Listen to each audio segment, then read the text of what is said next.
Hello everyone, welcome back to my YouTube channel. इस video में हम सेंटर स्टेट रिलेशंस के एमसीक्यूज करने वाले हैं।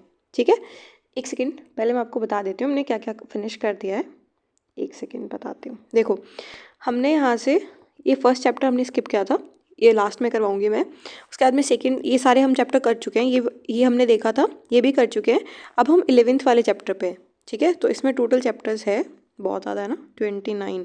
ठीक है, तो 29 चैप्टर्स है, ज़्यादा नहीं है इनमें, थोड़े थोड़े एमसीक्यूज होंगे, ज़्यादा नहीं होंगे, जैसे 20-25 हर चैप्टर में। तो हम इसी 11 चैप्टर पे, और हम हर वीडियो में एक एक चैप्टर का करेंगे। कम क्वेश्चंस होंगे ना, तो हम 2 चैप्टर को कंबाइन कर देंगे।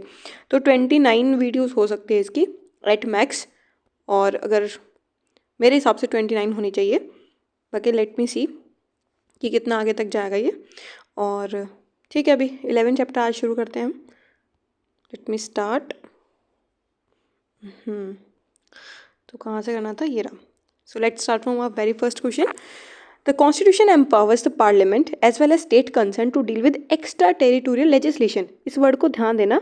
सबसे पहले तो अगर आपको नहीं भी पता है कि ऐसा कॉन्स्टिट्यूशन में मेंशन है कि नहीं है, फिर भी इस बात को ध्यान देना है, क्या कह रहा है, एक्स्ट्रा टेरिटोरियल, यानी अपनी टेरिटरी से बाहर। अब जैसे फॉर एग्जाम्पल अभिनंदन जी है, उनका एग्जाम्पल, जो हमारे आर्मी में थे और उनको पाकिस्तान वालों ने अपने अंडर ले लिया था। तो उनको बचाने के लिए किसने कहा था, आप ये बताओ। राजस्थान बोलेगा कि आप हमारे पाकिस्तान, हमारी बॉर्डर पे लग रहे हैं, तो राजस्थान बात करे पाकिस्तान आर्मी से कि भाई आप अभिनंदन जी को भेज दो। नहीं ना, स्टेट बात नहीं करता, ये काम पार्लियामेंट ने किया था। ठीक है, तो ये जो एक्स्ट्रा टेरिटोरियल वाला ना, ये पार्लियामेंट के पास पावर है, स्टेट के पास पावर नहीं है। स्टेट जाके बात नहीं करेगा दूसरी कंट्री से कि आप हमारा ऐसा ऐसा मैटर है, आप सॉल्व कर दो। ये काम पार्लियामेंट का है, स्टेट का नहीं है। अरे बात समझ में। तो ये वाला फर्स्ट इनकरेक्ट हो गया, तो इसको हटा दो, इसको हटा दो। सेकेंड देखते हैं, the law made by the state legislature is not applicable outside it's territory in any circumstances. ये ऐसा कह रहा है कि कोई भी लॉ है, ठीक है, और वो लॉ स्टेट लेजिस्लेचर ने बनाया है, तो वो चाहे कुछ भी हो जाए, वो जो लॉ है वो स्टेट के आउटसाइड किसी भी टेरिटरी में वर्क नहीं करेगा, किसी भी सर्कमस्टांस में। ये गलत है ना। बहुत सारे ऐसे सर्कमस्टांसेस नहीं कह सकते, बट एक दो सर्कमस्टांसेस ऐसे कह सकते हैं कि जिसमें जो स्टेट लेजिस्लेचर का बनाया हुआ जो लॉ है वो उस स्टेट के बाहर भी वर्क करता है। आ रही बात समझ में। जैसे मतलब कुछ कुछ ऐसे होता है ना, फॉर एग्जांपल अगर यहाँ का कोई क्रिमिनल है, और या फिर कोई स्टेट है उसके अंदर, जैसे फॉर एग्जांपल यहाँ पे गुजरात में जैसे ये ड्रिंक्स और बेचना इलीगल है, वहाँ पे कोई सप्लाई कर रहा है ड्रिंक्स की, और वो उस स्टेट का मेंबर है या उस स्टेट का है या उस स्टेट में आके ऐसा काम कर रहा है, और फिर वो जाके बिहार पहुँच रहा है। अरे बात समझ में। तो उस कंडीशन में क्या होता है कि गुजरात के लोग यहाँ भी लागू होते हैं ना, ऐसा थोड़ी वो बिहार जाके बच जाएगा, उस पर जो केसेस चल रहे हैं वो वहाँ पे भी माने जाएंगे। अरे बात समझ में। तो ऐसा नहीं है, ये सिर्फ एक छोटा सा ऐसे एग्जांपल दिया था कि थोड़ा सा आपको ध्यान रहे कि कुछ कुछ केसेस में ऐसा होता है कि भाई जहाँ ऐसा आ जाए ना, इतना वाइड स्टेटमेंट कि चाहे कुछ भी हो जाए, इन एनी सर्कमस्टांसेस, ये ज़्यादातर चांसेस गलत होने के होते हैं कि चाहे कुछ भी हो जाए, दुनिया इधर की उधर हो जाए, पर कोई भी स्टेट लेजिस्लेचर का लॉ आउटसाइड उसकी टेरिटरी में वर्क नहीं करेगा। ठीक है, किसी भी सर्कमस्टांसेस में। कितना वाइड बोल दिया यार, अपन किसी भी चीज़ को ऐसा नहीं कह सकते हैं कि ये तो कभी ही नहीं हो ही नहीं सकता। ठीक है, वरना जैसे परिणीति के साथ वैसा हो जाएगा। ठीक है, तो ऐसा नहीं बोलते हैं कि ऐसा कभी भी नहीं हो सकता है। ठीक है, तो हमारा ये वाला आंसर हो गया, नाइदर 1 और 2, कोई भी सही नहीं है इनमें से। ठीक है, नेक्स्ट देखते हैं। इसमें 3 स्टेटमेंट्स दिए हुए हैं। The centre can give direction to the state to take measures for the protection of the railways within the state. ठीक है, ये बात बिल्कुल ठीक है कि जो सेंटर है ना, वो डायरेक्ट, देखो, डायरेक्शन देना इतनी सी बात है कि आप भाई थोड़ा ऐसा ऐसा काम है और आप देख लो कि रेलवेज की प्रोटेक्शन का डायरेक्शन सेंटर दे सकता है। ठीक है, इस काम में, क्योंकि देखो ये जो है रेलवेज वो मतलब as a means of transportation या कम्युनिकेशन इंपॉर्टेंट है, तो इसमें कोई बड़ी बात नहीं है। अगर सेंटर दे भी रहा है ना डायरेक्शन स्टेट को, तो इतनी बड़ी बात नहीं है। तो ये वाजिब सा पॉइंट है, याद रखना कि रेलवे सारी चीज़ में डायरेक्शन नहीं देता है स्टेट, कुछ कुछ चीज़ों में देता है। तो सेंटर डायरेक्ट कर सकता है स्टेट को, किस मैटर पे, रेलवेज के मैटर पे। ठीक है, अब आगे देखते हैं सेकेंड स्टेटमेंट क्या है। एक सेकेंड, फर्स्ट ठीक हो गया ना हमारा, तो जो एक्स्ट्रा बचा उसको हटा दिया करो ताकि ये थोड़ा ईजी हो जाए स्टेटमेंट, मतलब एलिमिनेट करना नेक्स्ट वाले। तो centre can direct the state for execution of the specified schemes for the welfare of scheduled caste and scheduled tribes of the state. कि सेंटर जो है वो डायरेक्ट कर सकता है स्टेट को, ठीक है, कि वो कुछ स्पेसिफाइड स्कीम्स का एग्जीक्यूशन कर पाए, किसके वेलफेयर के लिए, शेड्यूल्ड कास्ट और शेड्यूल्ड ट्राइब्स के लिए। ये गलत है, शेड्यूल्ड कास्ट के लिए नहीं, सिर्फ शेड्यूल्ड ट्राइब्स के लिए। ठीक है। सेंटर डायरेक्ट कर सकता है किसके लिए, सिर्फ शेड्यूल ट्राइब्स के लिए। देखो दो चीज़ें होती है, एक तो होता है नॉर्मल सर्कमस्टांस, ठीक है, जैसे अभी चल रहा है अपने देश में, कोई प्रेसिडेंट रूल नहीं चल रहा है कहीं पे भी, और कहीं पे भी इमरजेंसी वाली सिचुएशन ऐसा नहीं है कि देश में इमरजेंसी लगी। तो नॉर्मल सर्कमस्टांसेस में क्या होता है कि सेंटर हर चीज़ पे ना डायरेक्शन नहीं देगा, मतलब हर चीज़ पे पंचायती नहीं करेगा सेंटर स्टेट्स के साथ कि तुम ये कर लो वो कर लो। सास थोड़ी है यार, सेंटर है ना, तो हर चीज़ में पंचायती नहीं करता है सेंटर, ठीक है। तो सिर्फ इमरजेंसी आ जाती है ना कोई, मतलब इमरजेंसी लगा दी जाए स्टेट में या इसमें कंट्री में, या फिर कोई प्रेसिडेंट रूल लगा दिया जाए किसी स्टेट में, तो सेंटर है ना किसी भी चीज़ पे डायरेक्शन दे सकता है। वो एक्सेप्शनल केसेस में होता है, ठीक है, कि कुछ एक्सेप्शनल केसेस है उसमें सेंटर डायरेक्ट करो, हमेशा करो स्टेट को, उन सर्कमस्टांसेस में किसी भी टॉपिक पे करो तुम डायरेक्ट, ठीक है। बट जब सारी नॉर्मल कंडीशन चल रही है, नॉर्मल से सब सारी चीज़ें चल रही है, तो उस टाइम सेंटर हर चीज़ पे पंचायती नहीं करेगा स्टेट के साथ कि डायरेक्ट कर करके कि स्टेट ये करेगा, स्टेट ये नहीं करेगा, ये करना है नहीं करना, नहीं, इतनी पंचायती नहीं करता है सेंटर। कुछ कुछ चीज़ों में डायरेक्ट करता है, तो आपको वो चीज़ें पता होनी चाहिए कि कौन कौन सी चीज़ें करता है और कौन कौन सी चीज़ें नहीं करता है, ठीक है। तो ये बात बहुत ध्यान देने वाली है कि शेड्यूल्ड ट्राइब्स के लिए कहता है सिर्फ शेड्यूल्ड ट्राइब जो है ना उसके लिए डायरेक्ट कर सकता है, शेड्यूल्ड कास्ट के लिए नहीं। तो ये इस बारे में ना आपको फंसा सकता है एग्जामिनर, ठीक है, तो इस बात में ध्यान देना। थर्ड देखते हैं, तो सेकंड गलत हो गया ना हमारा, तो इसको हटा दो, आंसर आ गया हमारा ए। पर फिर भी हम थर्ड देखेंगे इसमें क्या मिस्टेक है। The centre can give direction to the state for providing adequate facilities for instruction in the mother tongue at the primary stage to all the children in the state. यही गलती है, ये all वाली गलती है कि जो सेंटर है ना वो डायरेक्शन दे सकता है, अगेन सेंटर डायरेक्शन दे सकता है स्टेट को कि वो एडुकेट फैसिलिटीज़ प्रोवाइड करे कि मदर टंग में उनको इंस्ट्रक्शन दिए जाए एजुकेशन में, प्राइमरी स्टेज वाली जो एजुकेशन है ना उसमें, और सारे चिल्ड्रंस को दी जाए। ऐसा नहीं होता है सिर्फ जो लिंग्विस्टिक माइनॉरिटीज़ होती है ना, सिर्फ उनके बच्चों को कि भाई ये लोग इनकी लैंग्वेज माइनॉरिटी में है और इनको ऐसा education, not to all the childrens. अरे बात समझ में, ठीक है। तो ये सारे चिल्ड्रंस के लिए नहीं, सिर्फ उनके लिए जो मतलब लिंग्विस्टिक माइनॉरिटी है ना उनके लिए, ठीक है। तो ये हमारा हो गया गलत, हमने देख लिया। नेक्स्ट देखते हैं। As per the constitutional provisions parliament can make laws on the matters of state list and which of the following circumstances. देखो कुछ है ना, पांच प्रोविजंस है मेरे हिसाब से, वो 5 ऐसे प्रोविजंस है जिसमें क्या होता है कि जो सेंटर है ना वो स्टेट लिस्ट पे कानून बना सकता है, ठीक है, स्टेट लिस्ट पे कानून बना सकता है सेंटर कुछ सर्टेन सर्कमस्टांसेस में, ठीक है। तो यहाँ पे 4 दिए हुए हैं क्या, हाँ यहाँ पे ना 4 दिए हुए हैं, तो हमें इनमें से देखना है कि कौन कौन से पे बनाया जा सकता है। देखो ऑफ कोर्स प्रेसिडेंट रूल चल रहा है, तो ये तो एक्सेप्शनल केस आ गया एकदम कि भाई हाँ प्रेसिडेंट रूल चल रहा है तो हम लोग करेंगे ही करेंगे, ठीक है, इसमें तो कोई दो राय नहीं है कि प्रेसिडेंट रूल लगा दिया तो मतलब स्टेट लिस्ट पे सेंटर रूल लॉ बना सकता है। दूसरी चीज़ फाइनेंशियल इमरजेंसी में याद देना, देखो फाइनेंशियल इमरजेंसी आज तक हमारे देश में नहीं लगाई गई है कभी।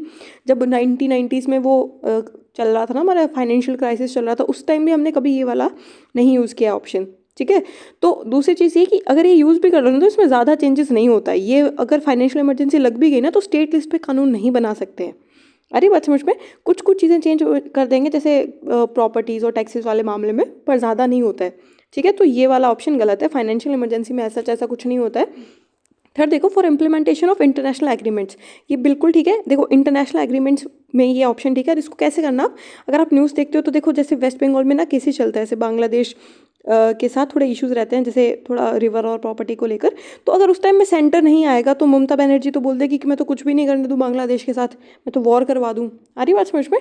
तो सेंटर का इन्वॉल्वमेंट रहता है कि इंटरनेशनल एग्रीमेंट को इम्प्लीमेंट करने के लिए वो स्टेट लिस्ट पे लॉ बना सकता है। आ रही बात समझ में। तो थर्ड वाला बिल्कुल ठीक है, फर्स्ट और थर्ड ठीक है। फोर्थ देखते हैं, when any single state makes a request, ठीक है। अब देखो अगर सिंगल स्टेट रिक्वेस्ट करता है ना तो सिर्फ उस स्टेट के कॉन्टेक्स्ट में बनेगा, ठीक है। एक सेकेंड में बताती हूँ आपको। जब 2 या 2 से ज़्यादा स्टेट्स बोलेंगे, ठीक है, तो बनाया जाता है, ठीक है। 2 या 2 से ज़्यादा स्टेट्स बोलेंगे भी क्या, रेजोल्यूशन पास करेंगे वो लोग। जब 2 या 2 से ज़्यादा स्टेट्स, 2 और more states when pass a resolution, ठीक है। तो उसके बाद में क्या होता है कि वो रेजोल्यूशन पास करेंगे कि पार्लियामेंट से रिक्वेस्ट करेंगे कि प्लीज़ प्लीज़ हमारे लिए लॉ बना दो, ऐसे वैसे करके हम लोग नहीं बना पा रहे हैं या हमें आइडिया नहीं आ रहा है कि हम कैसे बनाएं, तो प्लीज़ आप हमारे लिए लॉ बना दो। रिक्वेस्ट करेंगे किससे? पार्लियामेंट से। तो फिर पार्लियामेंट बोलेगा अच्छा कि तुम 2 हो, 2 से ज़्यादा हो, तुम लोग बोल रहे हो, तो फिर बाद में वो लॉ बना देगा। ठीक है। और ऐसा जो लॉ बनेगा ना, जो पार्लियामेंट लॉ बनाएगा, तो वो सिर्फ इन्हीं 2 स्टेट्स मतलब इन्हीं पे लागू होगा जिन्होंने रिक्वेस्ट की है। हर किसी के ऊपर नहीं होगा, सिर्फ इन्हीं पे लागू होगा। और अगर किसी और स्टेट को ये यूज़ करना है तो वो भी इसको कर सकते हैं। और ऐसा जो लॉ होगा ना, उसको सिर्फ पार्लियामेंट हटा सकता है। अरे बात समझ में, उसको सिर्फ अमेंड करना हो या हटाना हो तो ये भी सिर्फ पार्लियामेंट करेगा। देखो दोबारा रिपीट करती हूँ मैं, 2 या 2 से ज़्यादा स्टेट्स अगर रिक्वेस्ट करेंगे किससे? पार्लियामेंट से कि भाई प्लीज़ हमारे लिए लॉ बना दो, तो पार्लियामेंट क्या करेगा? लॉ बना देगा। पर वो कहाँ एप्लीकेबल होगा? सिर्फ इन्हीं स्टेट्स पे, और कहीं पे भी नहीं। और अब ये जो लॉ बन गया है ना, उसको अमेंड या हटाना होगा ना, वो पार्लियामेंट करेगा। मतलब इसको ऐसे याद करना, आ तो गए तुम धक्के से, लॉ बनाओ लॉ बनाओ बनाओ, अब बना दिया, अब हटाएंगे कौन? सिर्फ हम हटाएंगे, हमने बनाया हम ही हटाएंगे। तो अमेंड और रिपेल कौन कर सकता है? सिर्फ पार्लियामेंट। अब एनी सिंगल स्टेट में नहीं, सिर्फ 2। इसमें ना बहुत कंफ्यूज करेगा एग्जामिनर। मैं भी हो गई थी कि मुझे लगा ये स्टेटमेंट ठीक है, पर ये गलत है। क्यों? क्योंकि सिर्फ एक स्टेट, कोई सिंगल स्टेट बोलेगा ना, रिक्वेस्ट करेगा कि प्लीज़ हमारे लिए बना दो, तो ऐसा नहीं होता है। कम से कम 2 स्टेट हो या 2 से ज़्यादा स्टेट हो तभी होता है। तो 4th गलत हो गया, हमारा आंसर होगा 1 और 3 बी। ठीक है। नेक्स्ट देखो, the constitution empowers only the centre to make any discretionary grants for any public purpose even if it is not within their respective legislative competence. ध्यान देना, इसने क्या बोला? इसने ये बोला कि पहली बात तो बात किसके बारे में हो रही है? डिस्क्रिशनरी ग्रांट्स के बारे में। ठीक है। तो डिस्क्रिशनरी ग्रांट्स के बारे में बात हो रही है, तो इसमें क्या कह रहा है कि कॉन्स्टिट्यूशन एम्पावर करता है सिर्फ सेंटर को, सिर्फ सेंटर को एम्पावर करता है कि वो जो डिस्क्रिशनरी ग्रांट्स कर देते हैं ना अपनी मर्जी से, जैसे दान देना, ग्रांट्स, उस हिसाब से आप मान लो किसी पब्लिक पर्पस के लिए, तो वो सिर्फ सेंटर करेगा। ठीक है। चाहे उनके रिस्पेक्टिव जो उनका डोमेन है ना, कि भाई इन्हीं लिस्ट पे सिर्फ सेंटर रूल बना सकता है, उसके बाहर भी अगर कोई चीज़ है ना, तो उस पर भी सिर्फ सेंटर का है कि ये ग्रांट सिर्फ सेंटर ही दे सकता है उस पब्लिक पर्पस पे। ऐसा नहीं होता है। ये मैं बताती हूँ आपको कहाँ मेंशन है। ये आर्टिकल 282 में मेंशन है, और ये सेंटर और स्टेट दोनों के लिए है। भाई ग्रांट दे रहे हो, अच्छा काम कर रहे हो, दोनों करो, चाहे इसमें लड़ाई करने वाली कौन सी बात है? जिसके पास पैसा वो ग्रांट करो। ठीक है। तो ऐसा जिसमें कुछ नहीं है कि सिर्फ सेंटर कर सकता है, सेंटर और स्टेट दोनों कर सकता है, चाहे उनके लेजिस्लेटिव कॉम्पिटेंस में हो या नहीं हो। ठीक है। तो वो वाली बात है कि चाहे उनके, जैसे लॉ बनाना होता है ना, कोई लॉ बनाना है और वो उनकी लेजिस्लेटिव कॉम्पिटेंस से बाहर है, मतलब उसमें लॉ बनाना उनके औकात से बाहर है, ये तो नहीं कहेंगे, उनके लिस्ट से बाहर है, तो उस पर वो लॉ नहीं बनाएंगे। ठीक है। क्योंकि ये तो पावर हाथ में लेना हो गया। और ये जो है ना ग्रांट्स देना, ये तो प्यार दिखाना होता है ना, वो तुम्हारे औकात से बाहर हो कैसे भी, प्यार तो हर कोई कर सकता है। अरे बात समझ में, तो वो सेंटर और स्टेट दोनों ग्रांट करो। और ये कहाँ मेंशन है? 282 में। ठीक है। आर्टिकल इतना इंपॉर्टेंट नहीं है याद रखना, बट थोड़ा सा पता होना चाहिए कि क्या चीज़ कर सकता है सेंटर और स्टेट। ठीक है। तो फर्स्ट वाला हमारा गलत है, सिर्फ सेंटर नहीं, सेंटर स्टेट दोनों ग्रांट कर सकते हैं। तो फर्स्ट गलत होते ही हमारा आंसर आ गया 2 ओनली। अब देखते हैं 2 में क्या सही है। Under article 275 statutory grants are given to the states on the recommendation of the finance commission. ये सबको पता है कि फाइनेंस कमीशन के रिकमेंडेशन से ही जो स्टेट्स को है वो ग्रांट्स दी जाती है। सेंटर जो स्टेट्स को ग्रांट देता है ना, वो फाइनेंस कमीशन के कहने पर ही देता है। यहाँ पे ट्रिक किया था कि ये वाला वो लोग गलत कर सकते थे। ठीक है, कि आर्टिकल उन्होंने गलत दे दिया होगा, पर यहाँ आर्टिकल सही दिया इन्होंने, तो सेकंड ठीक है। थर्ड देखते हैं, the constitution has made provisions for equal distribution of स्टेटरी grants among every state. ठीक है, कि कॉन्स्टिट्यूशन ने प्रोविजन बनाया है कि इक्वल डिस्ट्रीब्यूशन होगा। अच्छा, गोवा और राजस्थान, इनमें इक्वल डिस्ट्रीब्यूशन होना चाहिए क्या? आप खुद सोच के देखो, ऐसा प्रोविजन बनाएंगे? वो इतने समझदार लोग थे, सब लोग लॉयर थे उसमें, और वो ऐसा कोई लॉ बनाएंगे कि इक्वल डिस्ट्रीब्यूशन होना चाहिए ग्रांट्स का स्टेट्स में? नहीं। गोवा इतना छोटा सा है, राजस्थान इतना बड़ा है, ब्रिटेन से 2 गुना ज़्यादा बड़ा है वो, तो आपको लगता है कि इनमें ग्रांट इक्वल होना चाहिए? नहीं ना, ऐसा नहीं होता है। तो थर्ड भी गलत है, तो हमारा आंसर वैसे भी आ गया बी, पहले ही आ गया था। ठीक है। तो फिफ्थ देखते हैं, the constitution has empowered the only union government to levy a tax on inter state supply of goods and services. ये कह रहा है कि जो कॉन्स्टिट्यूशन है उसने एम्पावर किया है कि इंटर स्टेट ट्रेड पे जो टैक्स लेगा वो सिर्फ यूनियन गवर्नमेंट लेगा। इसमें कोई डाउट वाली बात नहीं है, क्योंकि इंटर स्टेट ट्रेड में अगर स्टेट्स को ये पावर दे दी गई तो आपको पता ही है कि वो कैसे लॉ बनाएंगे। अगर 2 स्टेट है और उन दोनों के बीच में लॉ बनाना है तो कोई तीसरा ही बनाएगा ना, मतलब यूनियन गवर्नमेंट बनाएगा। तो फर्स्ट पॉइंट बिल्कुल ठीक है, फर्स्ट ठीक है, तो सी हटा देते हैं पहले। नेक्स्ट देखो, इसमें नेक्स्ट स्टेटमेंट देखते हैं हम लोग, कहाँ गया? President is empowered to make provision for distribution of the revenue collection between centre and state on inter state supply of goods and services.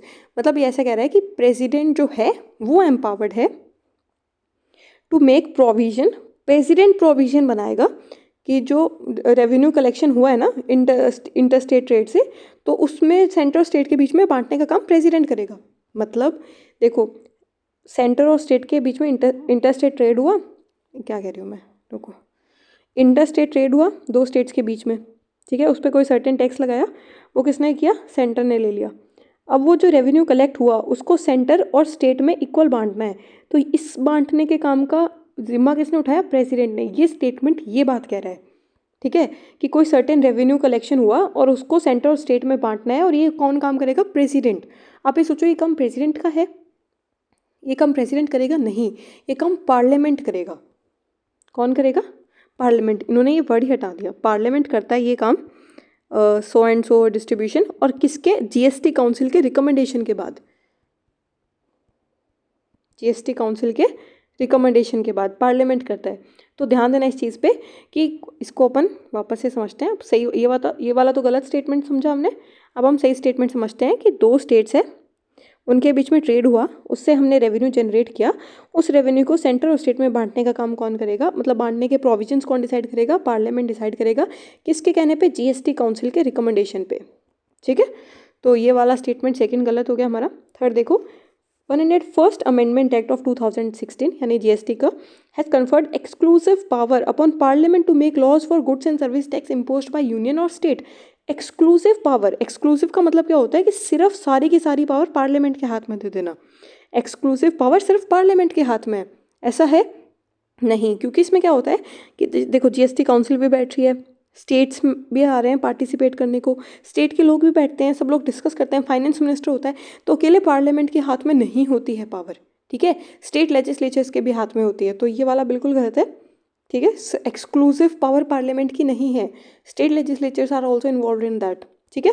तो हमारे लास्ट के दोनों गलत हो गए, तो हमारा A only is the correct answer. Next देखते हैं, सिक्स्थ वाला, एक सेकेंड। अब देखो, इनमें से मैं पूछा कॉन्करेंट लिस्ट में क्या क्या चीज़ें हैं, ठीक है। तो देखो, सबसे पहले हम बारी बारी से देखते हैं इसको, हम दिमाग से कैसे करेंगे, अगर आपको नहीं आता तो आप इसको कैसे करना। देखो, population control and family planning. अब आपको याद होगा कि इंदिरा गांधी जी के टाइम पे उन्होंने लगाया था ना, हम दो हमारे दो, वो स्टेरिलाइजेशन करने लगे थे लोगों का पकड़ पकड़ के, तो वो सेंटर की तरफ से हो रहा था काम। दूसरी बात, पॉपुलेशन कंट्रोल और ये फैमिली प्लानिंग, ये कौन देखेगा, सेंटर, ठीक है। और थोड़ा बहुत स्टेट का भी रूल होता है, स्टेट का, अब देखो सेंटर का तो हो ही रहा है, हमने स्टेरिलाइजेशन वाले में देखा। दूसरी चीज़ ये कि स्टेट का कैसे हो रहा है, आपने देखा होगा कि जो बीमारू स्टेट्स है, यानी नॉर्थ इंडिया के जो कुछ स्टेट्स है, नॉर्थन पार्ट ऑफ इंडिया के जो स्टेट्स है, वो उनमें पॉपुलेशन हाई है, और जो इंडिया का जो साउथन पार्ट है उसके जो स्टेट्स है वहाँ में पॉपुलेशन कम है, वहाँ पे पॉपुलेशन कंट्रोल शो हो रही है हमें, ठीक है।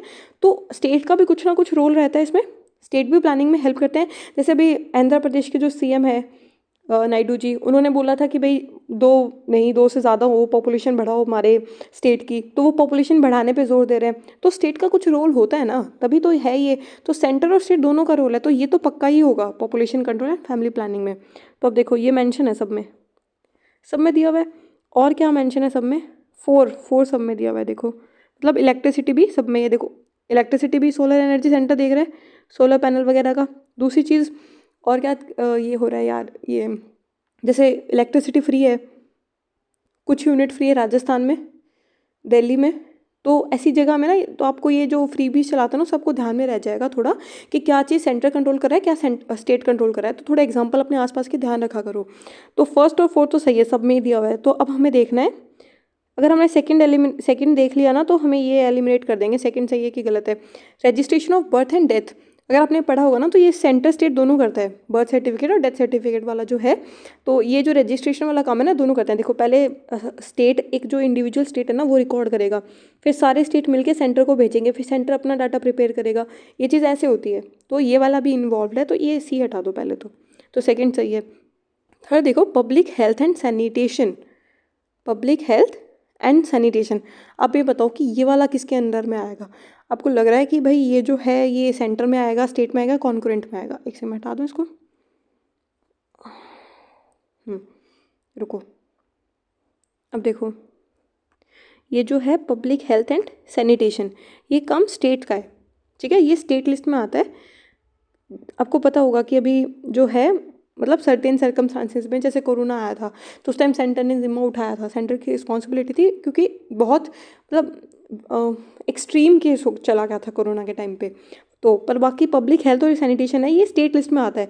आपने भी सुना होगा कि रिसेंटली राजस्थान पहली ऐसी गवर्नमेंट है जहाँ पे स्टेट में क्या है कि जो सबके लिए यूनिवर्सल हेल्थ का वो बनाया है कि सबकी हेल्थ के लिए वो फ्री में किया जाएगा, ऐसे करके कुछ स्कीम लेकर आए हैं वो लोग। तो वो अपनी हेल्थ पे बहुत फोकस कर रहे हैं, कार्ड वगैरह बना रहे हैं एंड ऑल करके, तो वो चीज़ है। तो ये वाली जो है ये स्टेट लिस्ट में आ रहा है, ठीक है। तो पब्लिक हेल्थ और सैनिटेशन कहाँ है, स्टेट में। तभी आपने देखा होगा कि रैंकिंग निकालते हैं ना स्वच्छता पे, तो स्वच्छता सैनिटेशन इसका ध्यान स्टेट रखेगा, क्योंकि छोटे से मुद्दे होते हैं, इसमें सेंटर को इन्वॉल्व करने की ज़रूरत नहीं है। पॉपुलेशन और रजिस्ट्रेशन में तो क्या होता है कि हमें सेंसस करना पड़ता है, तो इसमें सेंटर का रोल हम माना जाएगा, ठीक है। और पब्लिक हेल्थ और इसमें ना ये ऐसा इशू नहीं है कि भाई सारी चीज़ में सेंटर को इन्वॉल्व किया जाए, तो इसलिए स्टेट लिस्ट का पार्ट होता है, ये कॉन्करेंट लिस्ट का पार्ट नहीं है। तो जब थर्ड नहीं है तो इसको हटा देते हैं। और सेकंड है हमारा, ये तो हटा ही दिया था हमने पहले ही। अब इन दो में से देखना है हमें कि एक सेकंड, ये तो सेम है ना, फर्स्ट सेकंड 4 5, फर्स्ट सेकंड 4 5, चलो इसको हम एक ही मानेंगे, ठीक है। पर देखते हैं, इलेक्ट्रिसिटी तो मैंने बोला आपको है ही कॉन्करेंट में, और लेबर वेलफेयर, लेबर लॉस निकाले थे सेंटर ने, अगर आपको याद है तो स्टेट भी इस पे काम करता है, तो जो लेबर वेलफेयर है ना वो कॉन्करेंट लिस्ट का ही पार्ट होता है। तो हमारा आंसर क्या हो गया यहाँ पे 1 2 4 और 5। अब ये भी ठीक है इस हिसाब से, और ये भी ठीक है।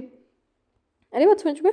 तो नेक्स्ट देखते हैं, मतलब ये ना थोड़ा सा अगर आपको तुक्का लग रहा है या फिर अपने आसपास की सराउंडिंग्स आप पता लगा पा रहे हो तो ठीक है, वरना एक बार ये तीनों लिस्ट पढ़ लेना तो आपको थोड़ा थोड़ा आइडिया हो जाएगा कि क्या सेंटर कर रहा है, क्या स्टेट कर रहा है, और क्या कॉन्करेंट लिस्ट में है, ठीक है। नेक्स्ट देखते हैं 7th question. With regard to legislative relations between union and states consider the following statements. जो करेक्ट है वही बताना है। No state law can prevail over the law made by the parliament, कि कोई भी स्टेट का लॉ प्रिवेल नहीं कर सकता है over the law made by the parliament. कुछ सर्कमस्टांसेस में ये गलत है, किया जा सकता है। जैसे मान लो अगर स्टेट ने कोई लॉ बनाया, ठीक है, और पार्लियामेंट ने भी उसी पे लॉ बना दिया सेम चीज़ पे। जैसे फॉर एग्जांपल ये जो नीट वाला इशू चल रहा है, आई गेस तमिलनाडु में है या केरला में है, मेरे को आइडिया नहीं है। तो नीट का वो कह रहे हैं कि हम लोग हमारे जो स्टूडेंट्स हैं उनका हम लोग अलग से जो यहाँ पे जो सेलेक्ट होंगे ना उनको हम हमारे यहाँ पे एडमिशन देंगे, ऐसा करके कुछ लॉ था। तो स्टेट ने कोई लॉ बनाया, सेंटर ने कोई लॉ बनाया, ठीक है। तो अब पार्लियामेंट का लॉ माना जाएगा, सेंटर का लॉ माना जाएगा, स्टेट का नहीं माना जाएगा। पर अगर ये स्टेट प्रेसिडेंट से रिक्वेस्ट करे कि सो एंड सो चीज़ है ऐसे ऐसे करके, क्या मैं ये हम मान सकते हैं, और प्रेसिडेंट ने परमिशन दे दी, तो स्टेट का लॉ माना जाएगा, फिर पार्लियामेंट का लॉ नहीं माना जाएगा, ठीक है। पर ये सारी चीज़ें करने के बाद फिर पार्लियामेंट ने एक नया लॉ बना दिया कि भाई फिर से हम स्टेट के लॉ को हटा देंगे, तो फिर से पार्लियामेंट का लॉ ही माना जाएगा, ठीक है। समझ आई बात। तो आगे के क्वेश्चन करेंगे तो शायद आ जाएगी, तो हम आगे देखते हैं पहले। तो फर्स्ट गलत हो गया, कुछ सर्कमस्टांसेस में प्रिवेल कर सकता है स्टेट का लॉ अगर प्रेसिडेंट परमिशन दे देता है तो फर्स्ट गलत हो गया। सेकेंड देखते हैं, the constitution expressly secures predominance of union list and concurrent list over the state list.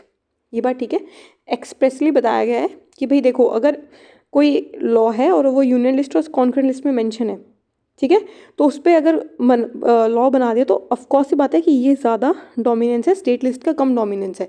और ये मेंशन भी है, ठीक है, कि अगर कोई कॉन्फ्लिक्ट आ रहा है ना स्टेट और सेंटर के बीच में तो सेंटर प्रिवेल करेगा, सेंटर की बात मानी जाएगी, स्टेट की नहीं मानी जाएगी। तो प्रीडोमिनेंस किसका है, यूनियन लिस्ट का। तो ये वाला ठीक है बिल्कुल। थर्ड देखो, the bills on all the matters enumerated in the state list can be introduce in legislature without prior sanction from the union. ऐसा कह रहा है कि जो बिल है जितने भी स्टेट लिस्ट में मेंशन है उन पे अगर कोई बिल लाना है स्टेट को तो वो बिना यूनियन के परमिशन के नहीं ला सकते हैं। ऐसा है क्या, नहीं है ना, इतना भी नहीं है यार यूनियन का कंट्रोल की तुम इतनी बड़ी बात लिख रहे हो कि कोई बिल लाने से पहले सेंटर की परमिशन लेनी पड़ेगी।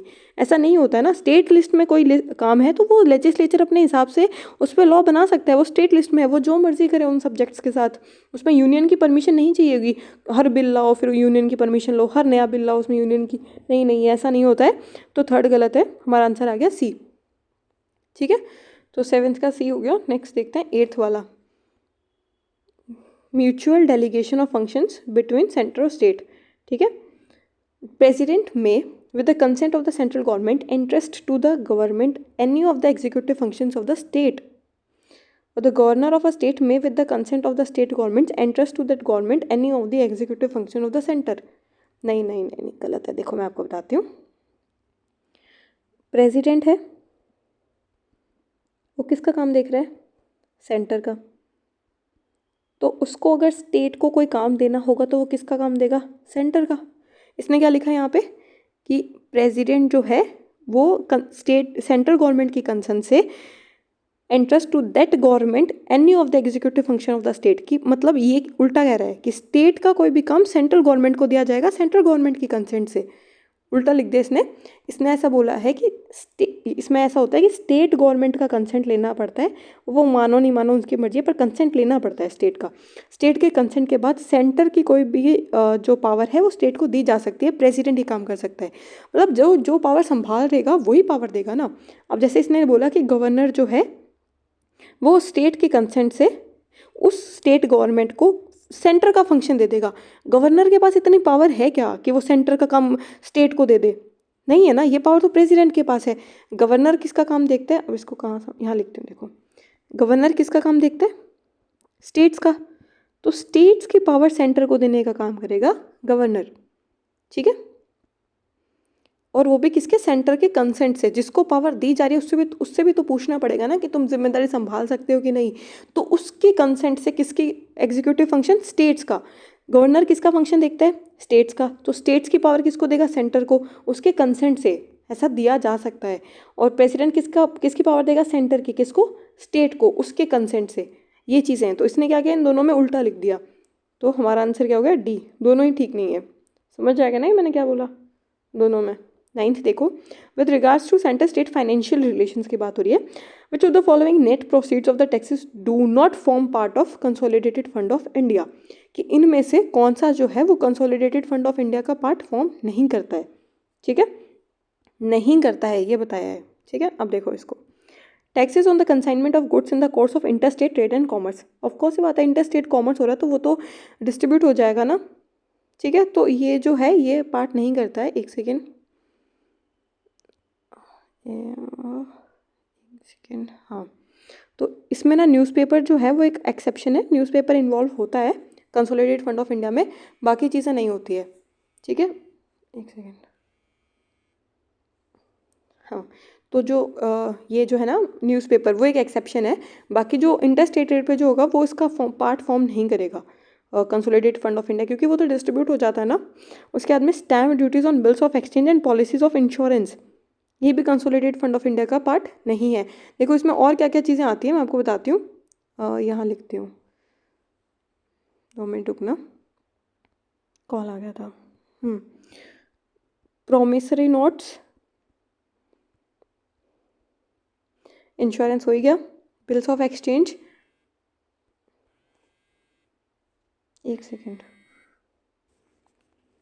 हाँ तो मैं यहाँ बता रही थी ना, प्रोमिसरी नोट्स, चेक और insurance policies, bill of exchange पे जो स्टैम्प ड्यूटीज़ लगती है वो, और एग्रीकल्चर लैंड जो होता है ना उसके ऊपर जो मतलब उसके एग्रीकल्चर इनकम पे जो टैक्स लगता है वो, ठीक है। और कोई मतलब स्टेट यानी property with respect to agriculture land, ठीक है, ये वर्ड याद रखना, with respect to agricultural land, इसके ऊपर जितना भी जो टैक्सेस वगैरह जो लगेगा ना वो कंसोलिडेटेड फंड ऑफ इंडिया का पार्ट नहीं होगा, ठीक है। ऐसे इतना डिटेल में पूछते नहीं है, बाई चांस पूछ ले तो इतनी चीज़ याद रखना कि कुछ चीज़ें होती है जो कंसोलिडेटेड फंड ऑफ इंडिया के पार्ट फॉर्म नहीं करती है। क्या? वो टैक्स जो इंटरस्टेट ट्रेड पे लग रहा हो, कॉमर्स पे जो गुड्स के इंटरस्टेट ट्रेड या कॉमर्स पे जो टैक्स लगता है वो, या stamp duties, bill of exchange, policies of insurance, state जो कि एग्रीकल्चर लैंड है उसके बेस कम उसमें एग्रीकल्चर इनकम पे, चेक पे, और ये जो सर्टेन चीज़ें होती है ना इन चीज़ों का ध्यान रखना कि ये चीज़ें जो है वो पार्ट फॉर्म नहीं करती है किसका? कंसोलिडेटेड फंड ऑफ इंडिया का। तो ये दोनों ही कंसोलिडेटेड फंड ऑफ इंडिया का पार्ट फॉर्म नहीं करता है। उसके बाद में 10th क्वेश्चन देखते हैं, नॉर्थ ईस्टर्न जोनल काउंसिल। देखो अगर आपने थोड़ा बहुत भी पढ़ा होगा ना तो ये एक एक्ट से आया था, ये कॉन्स्टिट्यूशन में नहीं है, ये एक्ट में आया था, 1971 में एक एक्ट आया था नॉर्थ ईस्टर्न जोनल काउंसिल, उस एक्ट से बनी है ये। तो ये नॉन कॉन्स्टिट्यूशनल बॉडी है सबसे पहली बात तो, ठीक है, ताकि आगे के क्वेश्चन आप इसीलिए सॉल्व कर पाओ। अब देखो सबसे पहला देखते हैं, it consist of 7 north eastern states including Sikkim. But ठीक है, हम उसको साथ में काउंट करते हैं। नॉर्थ ईस्टर्न स्टेट यानी 7 सिस्टर और एक इनका ब्रदर सिक्किम, तो 8 स्टेट्स है उसमें, तो इसमें कोई गलत बात नहीं है, बिल्कुल ठीक है। उसके बाद में it was created by a separated act of parliament bye amending 6th schedule. नहीं, 6th शेड्यूल को क्यों हम लोग अमेंड करेंगे ये बनाने के लिए? नहीं, ऐसा कुछ नहीं है, हमने इसको कोई अमेंडमेंट नहीं किया हमने 6th शेड्यूल में, इसका कोई लेना देना ही नहीं है इसका, ठीक है। तो हमारा सिर्फ A only is the correct answer. Next देखो, the members of the general council consist of, मतलब जनरल काउंसिल के जो मेंबर है उनमें कौन कौन होता है, ठीक है, हमें ये बताना है। देखो, होम मिनिस्टर तो उसका चेयर करते हैं, तो होम मिनिस्टर तो होते ही हैं। सबसे पहले बात, आप सोचोगे पीएम करता है, तो नहीं, पीएम नहीं करता है। ब्रैकेट में लिख लेना अगर आप नोट्स बना रहे हो तो, कि पीएम नहीं करता है जनरल काउंसिल को ऐड, ध्यान देना, वो पीएम में पीएम बोल के फंसाएगा, तो पीएम नहीं, यूनियन होम मिनिस्टर। उसके बाद में chief secretary of the government of each state in the zone. नहीं, मेंबर्स पूछा है, मेंबर्स वो होते हैं जो वोट देंगे। अरे बात समझ में, ऐसे बैठ तो कोई भी सकता है, ठीक है, पर जैसे एडवाइजरी रोल होता है, कई लोगों का एडवाइज़र होते हैं पर मेंबर नहीं होता है, तो ये जो है ना वो एडवाइज़र की तरह बैठते हैं वहाँ पे। इंटेलिजेंट लोग होते हैं ना, तो एडवाइज़र के तौर पे बैठते हैं, पर मेंबर्स नहीं होते हैं चीफ सेक्रेटरी वाले, ठीक है। Administrator of each union territory in the zone, सही बात है। देखो, स्टेट्स के सीएम आएंगे, अगर वहाँ यूनियन टेरिटरी तो उसका कौन आएगा? एडमिनिस्ट्रेटर, ठीक है। मतलब अगर वहाँ पे एडमिनिस्ट्रेटर है तो लेफ्टिनेंट जनरल वगैरह है तो वो आएगा, मतलब जो यूनियन टेरिटरी को रूल कर रहा है। जैसे लेफ्टिनेंट गवर्नर करता है इसको दिल्ली को, तो उसका वो आएगा, पर दिल्ली में तो सीएम भी होता है, तो सीएम आएगा उसी अकॉर्डिंग, ठीक है। तो जिस यूनियन टेरिटरी में अगर सीएम है तो सीएम आएगा, नहीं है तो वहाँ का जो गवर्नर है, या जैसे चंडीगढ़ में एडमिनिस्ट्रेटर है, वो ये चंडीगढ़ में एडमिनिस्ट्रेटर होता है, गवर्नर नहीं होता, तो उस हिसाब से। अरे बात समझ में, तो एडमिनिस्ट्रेटर है तो एडमिनिस्ट्रेटर आएगा, सीएम है तो सीएम आएगा, तो ये बात भी ठीक है। ये मेंबर होते हैं, मतलब इनके पास राइट टू वोट होता है। Development commissioner of each state in the zone, ये भी मेंबर नहीं है, ये भी एडवाइज़र के तौर पे आते हैं। देखो, बड़े मेंबर कौन होता है? जो उसमें पार्टिसिपेट करेगा, वोट वगैरह देगा, तो जो मेन जो हेड होता है किसी चीज़ जगह का, वो यानी एडमिनिस्ट्रेटर या सीएम, और यूनियन होम मिनिस्टर जो चेयरमैन होगा। तो 1 और 3 ये वाला D is the correct answer, ठीक है। थोड़ा आगे करते जाओगे ना तो कॉन्सेप्ट क्लियर होते जाएंगे। नेक्स्ट देखो, 12th वाला देखते हैं। General council are constitutional bodies establish under article 263 of the constitution. नहीं, जनरल काउंसिल जो है ये कोई कॉन्स्टिट्यूशनल बॉडीज नहीं होती है। 1956 में तो जब स्टेट रीऑर्गेनाइजेशन एक्ट आया था ना, उस टाइम जनरल काउंसिल्स बनी थी, यानी ईस्ट वेस्ट नॉर्थ साउथ वाली, ठीक है, 4। और 5वीं जो थी वो नॉर्थ ईस्टर्न काउंसिल एक्ट 1971 में, जो हम ऊपर देख के आए थे वो। तो ये नॉर्थ ईस्ट वाली अलग से बनी थी, और बाकी जो 4 है वो पहले बन चुकी थी। कौन सी? 5 बनी थी। कौन कौन सी? नॉर्थ ईस्ट वेस्ट साउथ और सेंटर, 5 पहले, और ये ईस्टर्न वाली बाद में। अरे बात समझ में, तो ये नॉन कॉन्स्टिट्यूशनल बॉडीज़ है। फर्स्ट तो गलत हो गया, अब फर्स्ट गलत है तो आंसर आ गया हमारा 2, 3 और 4। देखते हैं 2 में क्या लिखा है। They are only deliberative and advisory bodies, ये बात बिल्कुल ठीक है, एडवाइजरी बॉडीज है। इन्होंने अगर कुछ कह दिया तो वो सिर्फ मतलब वो मैंडेटरी नहीं है मानना, सिर्फ एडवाइजरी रोल होता है इनका, ठीक है। तीसरी चीज़ है, by forming this zone several factors have been taken into account like means of communication, river system, natural division of the country etcetera. हाँ, लिया होगा जोन बनाने में कि भाई इस पार्ट में ये रिवर आ रहे हैं तो ये बेसिन एक जोन बना देते हैं, जोन बना देते हैं, तो लिया होगा उन्होंने कंसिडरेशन में। कोई बड़ी बात नहीं है ना कि भाई वो जोन बनाने से पहले उन्होंने कंसिडर किए होंगे फैक्टर्स, तो ये नॉर्मल सी चीज़ है, बेसिक से ऐसा है। तो कंपल्सरी नहीं दिया, पहली बात तो एक्सेट्रा लिखा है कि भाई और भी फैक्टर्स हो सकते हैं, तो इसमें कुछ वेग सा नहीं दिया हुआ है, ठीक है, तो ये भी ठीक है। 4 देखो, the zonal council promotes cooperation and coordination between states that share the region in the zonal council, ये बात ठीक है। कॉपरेशन बढ़ा रहा है, कोऑर्डिनेशन बढ़ा रहा है, पॉजिटिव है, कुछ एक्सट्रीम नहीं बोला है, तो 4th भी ठीक है। 2nd, 3rd and 4th। Next देखो 13 देखते हैं। इसमें हमें बताना है इनकरेक्ट कौन सा है, ठीक है। जोनल काउंसिल स्टेटरी बॉडी हम देख के आए हैं, ये तो है ही, अभी देखा हमने 2 एक्ट से आए हैं, नॉर्थ ईस्टर्न की अलग है, बाकी स्टेट्स की अलग है। उसके बाद में तो फर्स्ट सही है हमारा, तो अब या तो कोई दोनों भी ठीक होंगे या दोनों ही गलत होंगे लास्ट वाले। It is headed by PM, नहीं, होम मिनिस्टर। 2nd गलत है तो 3rd भी गलत होगा, तो B is the correct answer. 3rd क्यों गलत है? Correctly there are 4 zonal council, नहीं, कितनी जोनल काउंसिल है? 5 तो यही होगी, ईस्ट वेस्ट नॉर्थ साउथ और सेंटर वाली, और उसके बाद में कौन सी? एक नॉर्थ ईस्टर्न रीजन वाली। तो हमारे पास कितनी जोनल काउंसिल होगी? 6, 5 तो जोन की, एक नॉर्थ ईस्टर्न वाली। अरे बात समझ में, तो हमारे पास है टोटल, 1 सेकेंड, 5 लिखो। वैसे तो 5 जोनल है, नॉर्थ ईस्ट वाली हम अलग काउंट करते हैं, ऐसा इनके साथ में नहीं काउंट कर रहे हैं, ठीक है। तो नॉर्थ ईस्ट वाली को भी काउंट कर लेंगे तो 6 हो जाएगी। उसके बाद में ये हो गया इनकरेक्ट, नॉर्थ ईस्ट काउंसिल है वैसे, ठीक है, तो उसको हम काउंट करें नहीं करें, अब एग्जाम में आ जाए तो उसको कैसे करोगे? वो तो सेपरेट एक्ट से बनी है ना, तो वो एक एक्ट के कॉन्टेक्स्ट में पूछेगा आपसे। वैसे तो जोनल काउंसिल कितनी है? 5, नॉर्थ ईस्ट, वेस्ट, साउथ और सेंटर वाली, ठीक है। और ये नॉर्थ ईस्टर्न वाले एक अलग है, इसको मिला के 6 काउंसिल होगी, पर वो एक एज सच जोनल काउंसिल में जाती है, वो तो अलग एक्ट से बना है, ये अलग एक्ट से बना है, ठीक है, तो कंफ्यूज मत होना। 14th देखो, with reference to the constitution of India consider the following statements. 3 statements ये हैं और हमें बताना है कि कौन सा ठीक है कॉन्स्टिट्यूशन के कॉन्टेक्स्ट में, ठीक है। In case of a conflict between central law and state law on a subject enumerated in the concurrent list, the central law prevails over the state law. बचपन से पढ़ते आ रहे हैं कि कॉन्करेंट लिस्ट में कोई भी सब्जेक्ट है उस पर सेंटर स्टेट दोनों में अगर बहस हो जाए कि किसका लॉ माना जाएगा तो सेंटर का लॉ माना जाएगा, बेसिक है। फर्स्ट ठीक है हमारा। सेकेंड देखते हैं, in the state law has been reserved for the consideration of the president and has received his assent in the state law prevails in that state. ये मैंने ऊपर पढ़ाया था आपको कि अगर स्टेट और सेंटर पार्लियामेंट दोनों ने लॉ बनाया है और स्टेट को अपना लॉ मनवाना है, उसने प्रेसिडेंट को भेजा कि प्लीज़ हमारा लॉ है ऐसे वैसे, प्रेसिडेंट मान गया कि हाँ ठीक है एसेंट देता हूँ, तुम्हारा लॉ प्रिवेल करेगा तो स्टेट का लॉ प्रिवेल करेगा, बस यही बात यहाँ लिखी हुई है, तो सेकेंड भी ठीक है। थर्ड देखो, parliament can not override the state law when it has received president accent.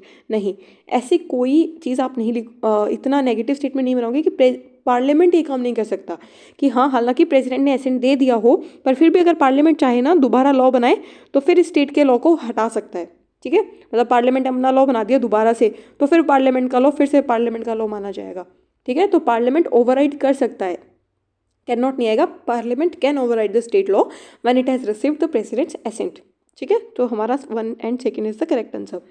Next देखो, in the context of Indian polity which of the following statements are correct.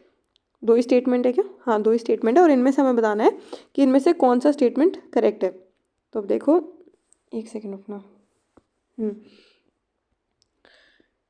The center and state government can borrow either within India or outside upon the security of consolidated fund of India and consolidated fund of states within the limits fixed by the parliament and state legislature।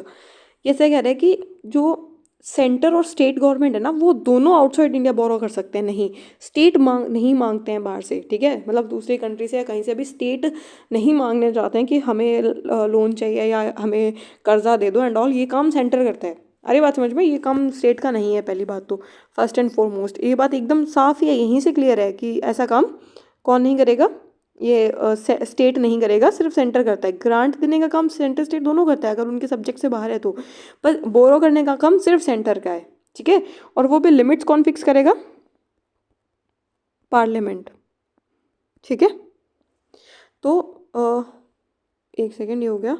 अगर centre मांगने में जा रहा है ना तो वो limit में मांगने जाता है, लिमिट्स कौन सेट करता है? पार्लियामेंट। तो ये हो गया, सेंटर आएगा स्टेट नहीं आएगा, ठीक है। अब्रॉड से स्टेट कांट बोरो, ठीक है। और उसके बाद में स्टेट सेंटर से बोरो कर सकता है पर अब्रॉड से नहीं। उसके बाद में central government can make loans to the state government and any sums required for this purpose are charge to consolidated fund of India, ठीक है। सेंट्रल गवर्नमेंट से स्टेट गवर्नमेंट लोन ना मांग सकते हैं, तो अपने घर की बात है ना, स्टेट सेंटर से मांगेगा, अब्रॉड से नहीं मांगेगा तो स्टेट सेंटर से मांगेगा ना, ऑफकोर्स सी बात है। तो स्टेट सेंटर से लोन मांगेगा और कोई भी सम जो रिक्वायर्ड होगा वो किस पे चार्ज होगा? Consolidated fund of India, of course सी बात है, उसी पे चार्ज होगा, ठीक है। अपने घर से थोड़ी देगा कोई, तो ये बात बिल्कुल ठीक है। पर बिना सेंटर के कंसेंट के स्टेट लोन रेज नहीं कर सकता है, ठीक है। सेंटर का कंसेंट होना ज़रूरी है, ठीक है। और उसके बाद में ये हो गया हमारा, तो हमारा सेकंड करेक्ट है ना, फर्स्ट इनकरेक्ट है, तो ये हमारा करेक्ट हो गया। उसके बाद में एक चीज़ और बताती हूँ, एक तो सेंटर का कंसेंट होगा और अगर कंसेंट नहीं भी होगा ना तो सेंटर एक गारंटी देगा जब सेंटर स्टेट लोन लेगा तब उस टाइम पे, ठीक है। ये आप डिटेलिंग में बाद में करोगे, पर ये चीज़ें हैं, ध्यान देना इस चीज़ पे कि स्टेट अब्रॉड से नहीं मांगेगा, किससे मांगेगा? सेंटर से मांगेगा, वो किस पे चार्ज होगा? कंसोलिडेटेड फंड ऑफ इंडिया से, ठीक है। तो B is the correct answer. 16 देखो, parliament can provide for adjudication of any dispute और complaint with respect to the use, distribution and control of waters of any interstate river और river valley. ये ऐसा कह रहा है कि जो पार्लियामेंट है वो प्रोवाइड कर सकता है। देखो ये है ना आर्टिकल 262 में मेंशन है, ठीक है। तो इसको आप ऐसे याद रखना, 6 यानी रिवर मान लो इसको, रिवर किस में? 2 स्टेट्स में डिवाइड कर रहे हैं हम, ठीक है। तो इसमें स्पेसिफिकली मेंशन है कि कोई इंटर स्टेट रिवर डिस्प्यूट है ना, तो उस पे पार्लियामेंट कोई भी ट्रिब्यूनल बना सकता है स्पेसिफिकली जो रिवर के बेसिस पे काम करेगा। और उसमें क्या है, सुप्रीम कोर्ट का भी बोला है कि और जो कोर्ट है ना सुप्रीम, यही इकलौता ऐसा एक्ट है, मतलब आर्टिकल 262 इकलौता ऐसा एक्ट है जहाँ पे जुडिशरी की पावर कर्टेल की गई है कि जुडिशरी में इन्वॉल्व नहीं करेगी, पार्लियामेंट जो बनाएगा ना, ट्रिब्यूनल बनाएगा वही देखेगा इंटर स्टेट रिवर डिस्प्यूट्स। ठीक है, जुडिशरी नहीं करेगा, जो सुप्रीम कोर्ट हाई कोर्ट है ना, ये वाला मैटर वो नहीं देखेंगे। ठीक है, अलग से बनाया जाएगा। तो एक पार्लियामेंट एडजुडिकेट करेगा कोई भी डिस्प्यूट, कोई भी कंप्लेन हो रही है ना इंटर स्टेट रिवर डिस्प्यूट पे, तो वो पार्लियामेंट देखेगा या उसके एडजुडिकेशन के लिए वो सिस्टम तैयार करेगा या वो प्रोसीजर बनाएगा, तो वो सब पार्लियामेंट करेगा इस चीज़ पे। तो ये बिल्कुल ठीक है फर्स्ट वाला। सेकंड देखो, उसमें क्या है, the president can establish an inter state council to investigate and discuss subjects of common interest between centre and states. देखो इंटर स्टेट काउंसिल जो है ना, वो एक कॉन्स्टिट्यूशनल बॉडी है, ये आता है आर्टिकल 263 में। ठीक है, जस्ट इसके बाद तो ये एस्टेब्लिश करने का काम प्रेसिडेंट के पास ही है कि वो एस्टेब्लिश कर सकता है इंटर स्टेट काउंसिल, जो इन्वेस्टिगेट करेगा। जैसे कुछ स्टेट्स में इशू चल रहा है तो उनके कॉमन इंटरेस्ट की बात करेगा, कॉपरेशन कोऑर्डिनेशन, बस वही वाली बात है। ठीक है, तो ये काउंसिल कब बनाई गई थी, कब सेट की थी प्रेसिडेंट ने, 1990 के टाइम पे। अरे बात समझ में। तो ऐसा है कि प्रेसिडेंट ऐसा कर सकता है, तो ये वाली पावर प्रेसिडेंट के पास है, तो ये बिल्कुल ठीक हो गया। तो हमारा आंसर हो गया बोथ 1 और 2। एक बात करें 262 की, एक बात करें 263 की। 17 देखो, अब यूनियन लिस्ट में कौन कौन सा इनमें से ये पूछा है। ठीक है, तो यूनियन लिस्ट में हम देखते हैं पहले फिशरीज। पहली बात तो फिशरीज देखो स्टेट का सब्जेक्ट होता है, क्योंकि वो पर्टिकुलर स्टेट, यार ये एग्रीकल्चर जैसा हो गया ना, फिशरी एग्रीकल्चर का पार्ट आ गया, तो ये ऑफकोर्स ही बात है कि स्टेट ही देखेगा, सेंटर नहीं देखेगा ना ये चीज़ें। उसके बाद में पब्लिक हेल्थ एंड सैनिटेशन, ऊपर हम करके आए हैं कि स्टेट देखता है, ऊपर ही किया ना हमने ये कि स्टेट लिस्ट का पार्ट है, कॉन्करेंट या यूनियन लिस्ट का पार्ट नहीं है। तो पब्लिक हेल्थ और सैनिटेशन ये भी स्टेट लिस्ट का पार्ट है, तो फर्स्ट और फोर्थ तो नहीं है। तो हमारा आंसर आ गया सेकंड एंड थर्ड। कम्युनिकेशन और इंश्योरेंस, कम्युनिकेशन आप वैसे भी पता लगा सकते हो, जैसे ये जियो वगैरह है और इनको जो देना होता है ना लाइसेंस वगैरह, तो सेंटर देता है। ठीक है, और इंश्योरेंस भी कौन देखेगा, सेंटर। तो ये दोनों किस में आ रहा है, यूनियन लिस्ट में। अरे बात समझ में। तो हमारा हो गया second and third is the correct answer. 18 देखो, विच of the following can establish a common high court for 2 और मोर स्टेट्स। 2 या 2 से ज़्यादा स्टेट्स के लिए कॉमन हाई कोर्ट कौन सेट करेगा। देखो अगर आपने पॉलिटी किया तो आप इस चीज़ को तो अच्छे से जानोगे, या तो प्रेसिडेंट करेगा या पार्लियामेंट करेगा। ठीक है, या तो ये कॉलेजियम वाला नहीं होता है, उसमें सिर्फ जजेस को चूज़ किया जाता है। 2 स्टेट्स का एक हाई कोर्ट बनाना है, तो इतना बड़ा फैसला कौन लगेगा, पार्लियामेंट बनाएगा। ये लॉ से होगा ना कि भाई 2 स्टेट्स है और उनका एक हाई कोर्ट होना चाहिए, तो ऐसा काम पार्लियामेंट करेगा। ठीक है, पार्लियामेंट करेगा। अभी एट प्रेजेंट कितने हैं, 25 हाई कोर्ट है। स्टेट्स कितने हैं, 28। यूनियन टेरिटरीज कितनी है, 8। यानी हमारे पास कितने हो गए, 28, 29, 30 और 36। 36 यूनियन टेरिटरी और स्टेट्स में 25 हाई कोर्ट है, यानी कुछ कुछ है जिनमें कॉमन है। तो ये कौन डिसाइड करेगा, पार्लियामेंट। ये अथॉरिटी पार्लियामेंट के पास है। कॉमन सी बात है ना, एक्ट वगैरह आएगा या जो भी है चेंज करना पड़ेगा, अमेंडमेंट करना पड़ेगा कुछ एक्ट्स में, तो ये पार्लियामेंट करेगा। प्रेसिडेंट के पास इतनी अथॉरिटी नहीं है। ठीक है, अमेंडमेंट वगैरह होगा ना, वो तो पार्लियामेंट ही करेगा। तो इस हिसाब से आप एलिमिनेट करके कर सकते हो। उसके बाद में with reference to the centre state relations in India consider the following statements. ठीक है, अगेन हमें बताना है इनमें से कौन सा ठीक है। The corporation set up by the central government are immune from the state taxation. देखो ये स्टेट है, ठीक है, इसके अंदर अगर कोई सेंटर की प्रॉपर्टी है, जैसे मान लो ये सेंटर की प्रॉपर्टी है, तो इस पर स्टेट टैक्स नहीं ले सकता है। ठीक है, इस पर स्टेट टैक्स नहीं ले सकता है, वो एग्जेम्प्टेड होता है स्टेट टैक्सेशन से। लेकिन यहाँ पे कोई कॉर्पोरेशन या कोई कंपनी चल रही है सेंटर की, तो उस पर टैक्स लेना वाजिब है, क्योंकि यहाँ से प्रॉफिट गेन कर रहा है ना। वो प्रॉपर्टी से कोई प्रॉफिट नहीं आ रहा है सच, पर कंपनी से प्रॉफिट गेन कर रहा है सेंटर, तो इस पर टैक्स लगाया जाएगा। ठीक है, तो कॉर्पोरेशन और जो कंपनी होती है ना, वो एग्जेम्प्टेड नहीं है, प्रॉपर्टी एग्जेम्प्टेड है स्टेट टैक्स से। ठीक है, तो स्टेट की बाउंड्री में अगर सेंटर की कोई कंपनी है तो उस पर स्टेट टैक्स लेगा, पर कोई प्रॉपर्टी होगी उस पर नहीं लेगा। अरे बात समझ में। तो फर्स्ट वाला गलत है। सेकेंड देखो, the president is empower to remove the ban which restricts property of the centre from taxation. कि प्रेसिडेंट के पास पावर है कि अगर कोई प्रॉपर्टी है, जैसे एक सेकेंड, जैसे ये जो बैन है ना कि प्रॉपर्टी पे टैक्स नहीं ले सकता है स्टेट, ठीक है, तो ये जो बैन है इसको हटाने का राइट किसके पास है, प्रेसिडेंट के पास नहीं, पार्लियामेंट के पास। इतनी अथॉरिटी नहीं है कि टैक्स वैक्स प्रेसिडेंट हटा दे। थोड़ी बहुत पावर होती है प्रेसिडेंट के पास, इतनी ज़्यादा नहीं होती है कि पार्लियामेंट की पावर भी अपने हाथ में ले ले। Parliament is empower to remove the ban.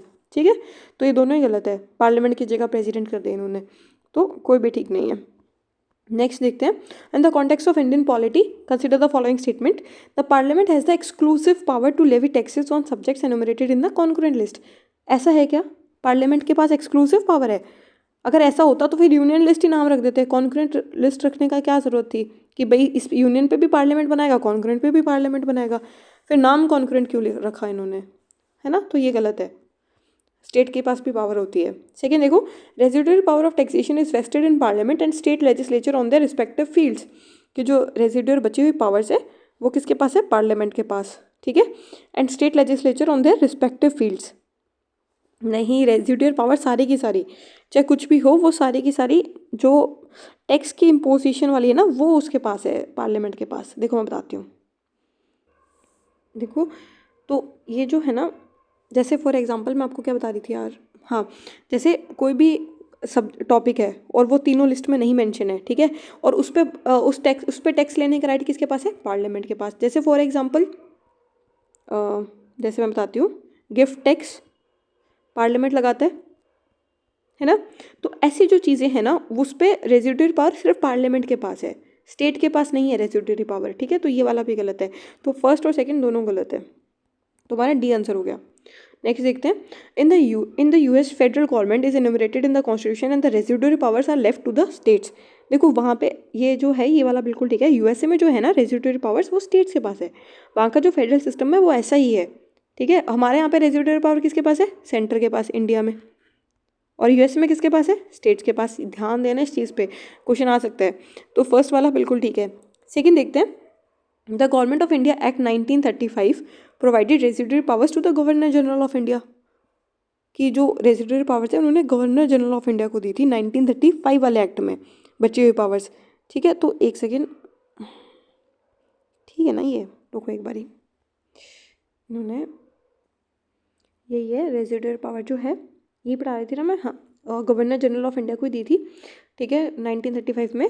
उसके बाद में ये हो गया, सेकेंड वाला करेक्ट है। थर्ड देखो, the power to make laws with respect to the residual subject is vested to the president, नहीं पार्लियामेंट।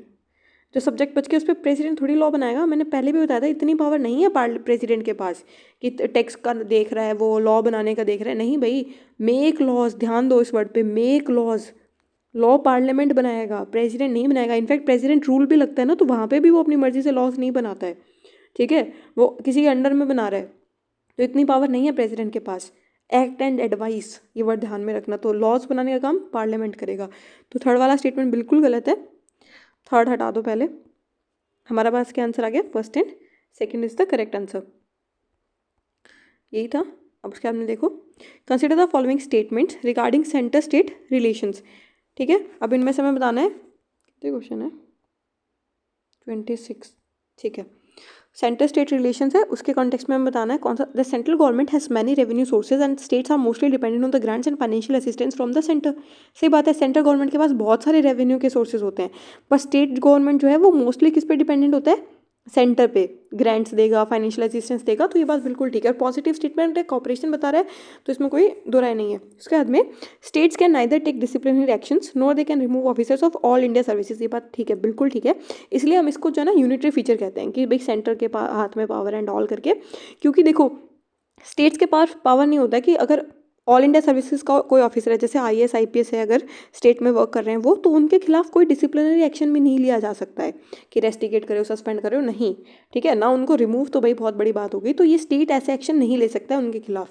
अरे बात समझ में, तो ये वाला बिल्कुल ठीक पॉइंट है, याद रखना इस चीज़ को। आप बोलोगे कि स्टेट की पावर कर्टेल कर रहा है, पर नहीं, ये इंपॉर्टेंट है कि स्टेट ना ही कोई डिसिप्लिनरी एक्शन ले सकता है, ना उनको रिमूव कर सकता है, ठीक है। रिमूव का तो आपको पता ही होगा, नहीं कर सकता है, ठीक है, तो डिसिप्लिनरी एक्शन भी नहीं लिया जा सकता है, तो दोनों ठीक है। उसके बाद में देखो, in which of the following situations parliament can make legislation, वही क्वेश्चन रिपीट हुआ है कि स्टेट्स पे जो है पार्लियामेंट कब कब लॉ बना सकता है, कौन कौन से सर्कमस्टांसेस में। मैं राज्यसभा पासिस अ रेजोल्यूशन, ठीक है, राज्यसभा जो है वो स्टेट को रिप्रेजेंट करती है, और राज्यसभा ने अगर रेजोल्यूशन पास कर दिया कि भाई हाँ तुम लॉ बना लो, तो किया जा सकता है। नेशनल इमरजेंसी, ये तो है ही एक्सेप्शनल सर्कमस्टांस, इसमें तो किया जाता ही है। उसके बाद में थर्ड क्या है? टू इम्प्लीमेंट इंटरनेशनल एग्रीमेंट्स, ये भी ठीक है, मैंने वेस्ट बंगाल वाला एग्जांपल दिया था आपको। फोर्थ क्या है? ड्यूरिंग प्रेसिडेंट्स रूल, ये भी एक्सेप्शनल अपने आप में, तो चारों केसेस में स्टेट लिस्ट पे लॉ बनाया जा सकता है, तो चारों ठीक है। नेक्स्ट देखते हैं 24th, the power to initiate an amendment to the constitution lies only with the centre. ठीक है, कॉन्स्टिट्यूशन में अमेंडमेंट ऑफकोर्स ही बात है, सेंटर ही अमेंड करेगा ना, स्टेट थोड़ी जाके बोलेगा कि आप ये अपने ना उसमें अमेंड करो प्लीज़ देखो थोड़ा, नहीं, स्टेट ऐसा काम नहीं करता है, सेंटर के पास ही पावर है। तो फर्स्ट वाला बिल्कुल ठीक है। सेकेंड देखते हैं, the state has overriding authority over the concurrent list. नहीं, centre has the overriding authority. कोई कॉन्करेंट लिस्ट में कोई सब्जेक्ट है उस पर स्टेट की बात मानी जाएगी, अमेरिका थोड़ी है, सेंटर की बात मानी जाएगी। ठीक है, स्टेट के पास इतनी पावर नहीं है, तो ये गलत हो गया। फर्स्ट सही है, सेकंड गलत है, यानी A is the correct answer. ठीक है, नेक्स्ट देखते हैं, इनकरेक्ट बताना है हमें इनमें से। एडमिनिस्ट्रेटिव रिलेशन जो है सेंटर स्टेट का, उसका बताना है। जजेस of the state high court can be transferred and removed by the president. ये ठीक है, जो स्टेट हाई कोर्ट के जो जजेस होते हैं ना, उनको ट्रांसफ़र करने का काम या उनको रिमूव करने का काम प्रेसिडेंट ही करता है। ठीक है, ये बेसिक्स है और इम्पॉर्टेंट है। अब यहाँ पे आप कह दो पार्लियामेंट नहीं, तो जो ये कहते हैं ना बनाने का काम है ये सब, ये प्रेसिडेंट ही देखता है जजेस वाले में, मोस्ट ऑफ द केसेस में गवर्नर भी नहीं, उससे तो एडवाइस ली जाती है। गवर्नर अंदर के जो कोर्ट्स होते हैं ना, जो ऑल ओवर कोर्ट्स होते हैं, उनमें गवर्नर का रोल होता है, बाकी यहाँ प्रेसिडेंट का ही रोल होता है। ठीक है, हाई कोर्ट्स वगैरह में। सेकंड क्या है, during national emergency the centre was empower to give executive directions to a state on any matter. ये ठीक है, मैंने आपको शुरू में ही बताया था कि नेशनल इमरजेंसी एक्सेप्शनल सर्कमस्टांस होता है, उसमें सेंटर तो किसी भी सब्जेक्ट पे डायरेक्शन दे सकता है ऑन एनी मैटर। ठीक है, तो ये भी ठीक है, ये इमरजेंसी वाला एक्सेप्शन होता है, इसमें तो कुछ भी आ सकता है। ठीक है, तो ये हमारा इनकरेक्ट पूछा था ना, तो कोई भी इनकरेक्ट नहीं है क्योंकि दोनों ही ठीक है। नेक्स्ट देखते हैं 26th, और ये लास्ट क्वेश्चन है। In which of the following matters and the centre empower to give executive direction to the state. ठीक है, कि सेंटर एग्जीक्यूटिव डायरेक्शन कब दे सकता है। The construction and maintenance of means of communication of national military importance. Of course ये बात है कि मिलिट्री इंपॉर्टेंस की बात आ रही है, तो ऑफकोर्स ये बात है कि नेशनल इंपॉर्टेंस की बात है, तो सेंटर डायरेक्ट कर सकता है स्टेट को, ये इसमें तो कोई दो राय नहीं है। सेकेंड देखो, drawing up and execution of the schemes essential for the welfare of scheduled castes in the state. First question किया था ना हमने ये, उसमें था ये शेड्यूल्ड ट्राइब्स, उसके लिए डायरेक्शन दे सकते हैं, कास्ट नहीं, गलत। तो सेकंड गलत है, फर्स्ट ठीक है हमारा, फर्स्ट ठीक है, तो यही आंसर होगा। और थर्ड देखते हैं फिर भी, the measures to be taken for the protection of rail transport within the state. ये ठीक है, हमने देखा था रेल ट्रांसपोर्ट के लिए मिलिट्री इंपॉर्टेंस, नेशनल इंपॉर्टेंस के लिए गाइडेंस दी जा सकती है, मतलब ये डायरेक्शन दी जा सकती है। ठीक है, तो हमारा आंसर हो गया ए। तो we are done with this chapter. Next video में हम इंटर स्टेट रिलेशन वाला चैप्टर करेंगे।